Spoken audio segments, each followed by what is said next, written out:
कि हमारी रसोई घर तक पहुंच जाए हो, नहीं, सीमा में रखना चाहिए। कहते हैं स्पर्श दोष का नरक भोगना पड़ता है। कहते हैं जो पुरुष अपने माता वृद्धावस्था में भी तुम आ गए हो, ये सब व्यंग बोल रहे हैं, आ गए हो, तुम्हें तो दवा की जरूरत है, हैं, तुम्हें तो इलाज की जरूरत है, लगता है डंडे से तुम्हारी चिकित्सा करनी पड़ेगी। राजा रहुगण ने इस प्रकार से कहा।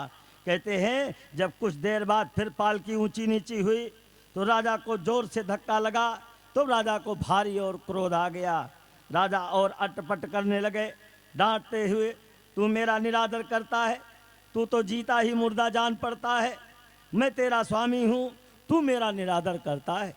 कहते हैं मैं तेरी आज्ञा का उल्लंघन करता, बड़ा ही उन्मत्त जान पड़ता है, अब तो डंडे से ही तेरी चिकित्सा करनी पड़ेगी।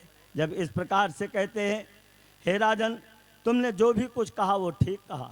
जड़भरत जी कह रहे हैं कि तुमने जो भी कुछ कहा वो सब ठीक कहा, सब ठीक कहा, आक्षेप नहीं है। यदि भार नाम की कोई पदार्थ है तो वो ढोने वाले देह को होगा, हमको नहीं है, हमको नहीं, शरीर को होगा। इसी भांति यदि कोई गंतव्य मार्ग है तो वो चलने वाले देह के लिए होगा, मेरे लिए नहीं है। कहते हैं मेरे लिए नहीं है। क्या है भैया? चला बेटा एक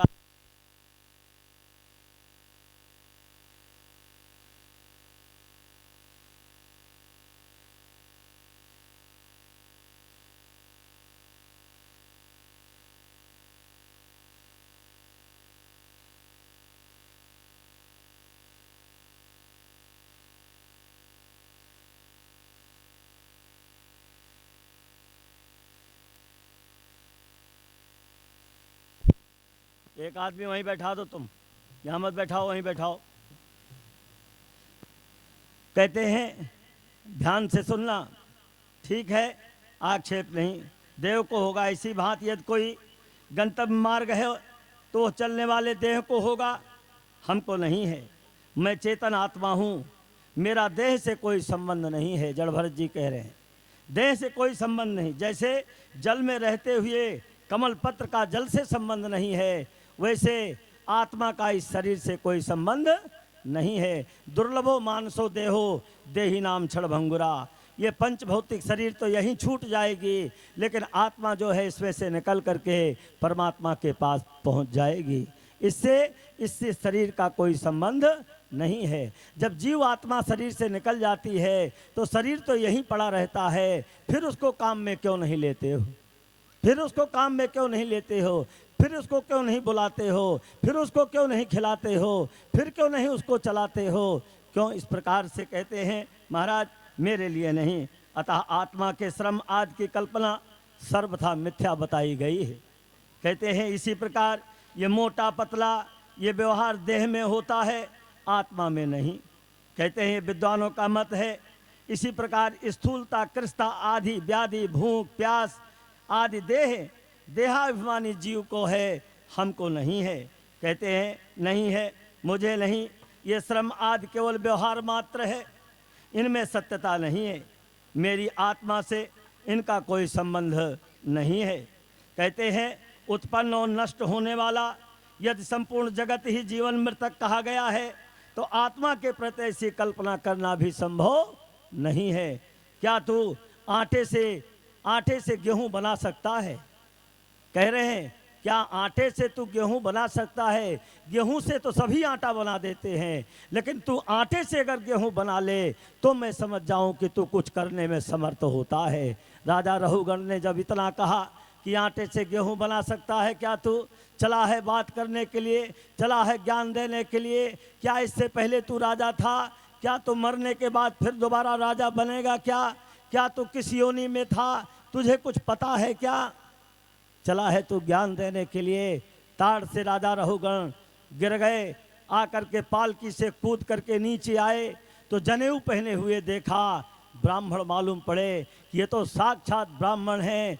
कहते हैं इंद्र के वज्र से बचा जा सकता है, इंद्र के वज्र से बचा जा सकता है, शंकर के त्रिशूल से भी बचा जा सकता है, ब्रह्मा के कमंडल से भी बचा जा सकता है, विष्णु के चक्र से भी बचा जा सकता है, लेकिन ब्राह्मण के कोप से नहीं बचा जा सकता। बोलो वृंदावन बिहारी लाल की जय। इसलिए आप मुझे क्षमा करें, बार बार उनके चरणों में राजा रहुगण गिर करके अपने अपराध की क्षमा मांग रहे हैं कि हमने बहुत बड़ी गलती किया है। इस प्रकार से राजा रहुगण को समझा करके भरत जी बद्रिका आश्रम की तरफ चले जाते हैं। कुछ समय बद्रिका आश्रम में रह करके भरत जी ने इस नश्वर शरीर को छोड़ दिया और परमात्मा के धाम को चले गए। बोलो जड़ भरत महाराज की जय हो। जो इस चरित्र को सुनता है, सुनाता है, वो सांसारिक मोह माया ममता से सदा के लिए छूट जाता है, छूट जाता है। कहते हैं इसी प्रकार से संसार में जीव न किसी का कोई बाप है, न कोई किसी का बेटा है। जब तक ये शरीर का संबंध संसार में है तब तक बाप बेटे का संबंध है, परिवार का संबंध है, नहीं तो कोई किसी का संबंध ही नहीं है। इस बात को बताते हैं। देखिए एक पंडित जी हाथ दिखाए, उस हाथ दिखाने में उन्होंने पूछा पंडित जी को कि भाई हाथ तुम दिखा तो रहे हो, लेकिन क्या चाहते हो? बोले मैं ये चाहता हूँ कि हमारी जीवन लीला कब तक चलेगी, जीवन लीला कब तक चलेगी। हाथ दिखाता है आदमी, कोई ज्योतिष को, पंडित को, आचार्य को देख करके लोग हाथ दिखाते। हाथ देखने वाले ने कहा कि ये जीवन लीला तुम्हारी कल 12 बजे समाप्त हो जाएगी। बोलो वृंदावन बिहारी लाल की जय। कल 12 बजे तुम निकल जाओगे यहाँ से। घबरा गए बेचारे कि मैंने हाथ दिखा दिया, बेकार है। बोले 12 बजे चले जाएंगे? बोले हाँ 12 बजे दिन में चले जाओ। तो बोले पंडित जी अगर तुम इतने जानकार हो तो ये बताओ कि मर के बनूंगा क्या? मर जाऊंगा तो क्या बनूंगा? बोले सुअर बनोगे, सुअर। बोलो वृंदावन बिहारी लाल की जय। बन के क्या बनेंगे? सुअर बनेंगे, सुअर बनना पड़े। अरे राम राम। अब मरने की उतनी चिंता नहीं है जितना सुअर बनने की चिंता है कि मरने के बाद मुझे सुअर बनना पड़ेगा।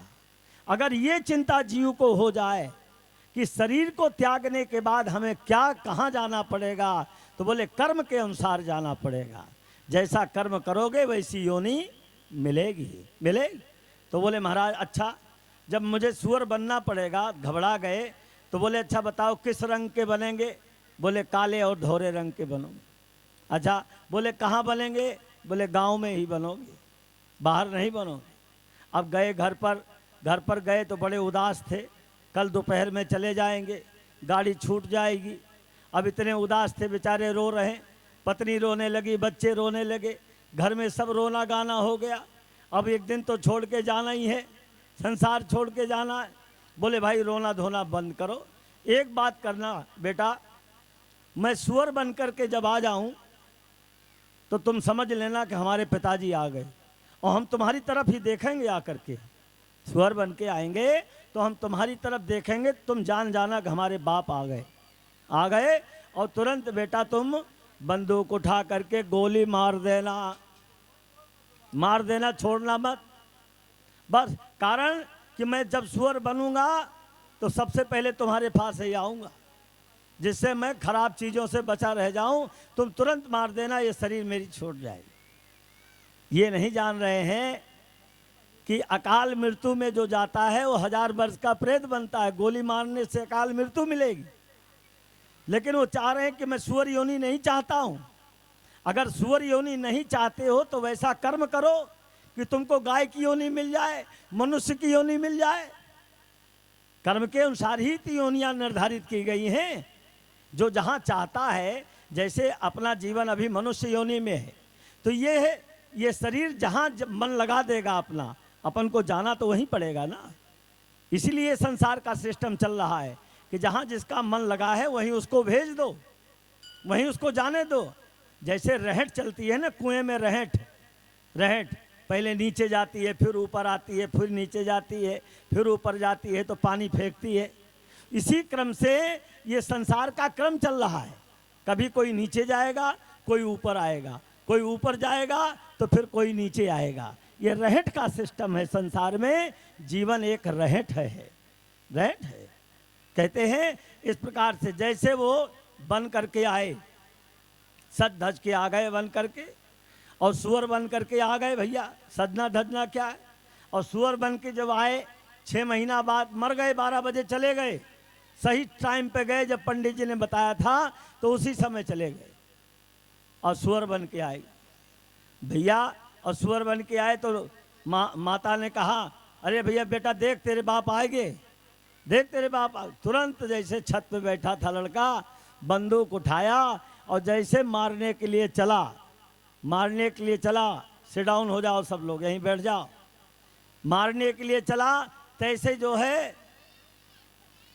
आवाज आती है सू करके मुख से, खबरदार से गोली मत चला देना, ना हम तुम्हारे बाप हैं और ना तुम हमारे बेटा हो। बोलो वृंदावन बिहारी लाल की जय। ना हम तुम्हारे बाप हैं ना तुम, जो आनंद देखो आप कह रहे हैं कि जो आनंद हमको इस योनि में आ रहा है ना, वो आनंद हमको किसी योनि में आया ही नहीं। बोलो वृंदावन बिहारी लाल की जय। आया ही नहीं। इसलिए जीव जिस योनि में चला जाता है ना, उसी में हो करके रह जाता है, रह जाता है। नाली के कीड़े को निकाल करके अगर जो है इत्र की शीशी में डालोगे तो मर जाएगा वो, उसको नाली ही चाहिए, नाली ही चाहिए। जिसको गंदगी पसंद है, जिसको शराब पी करके नाली में लोटना पसंद है, उसको चाहे तुम जितने गद्दे डालो हैं। आज भी नाली के कीड़ों में दारू पी करके लोट रहे लोग, तो कहते हैं कलयुग है ये। इसलिए न कोई किसी का माता है और न कोई किसी का पिता है। अगर संबंध है तो धर्म का, अर्थ का संबंध है, पैसे का संबंध किसी का कोई नहीं। कहते हैं भैया पीछे ध्यान दें, इनके बैठने की व्यवस्था कराओ, पल्ली मल्ली रखी हो मंदिर में तो ले जाओ डलवाओ।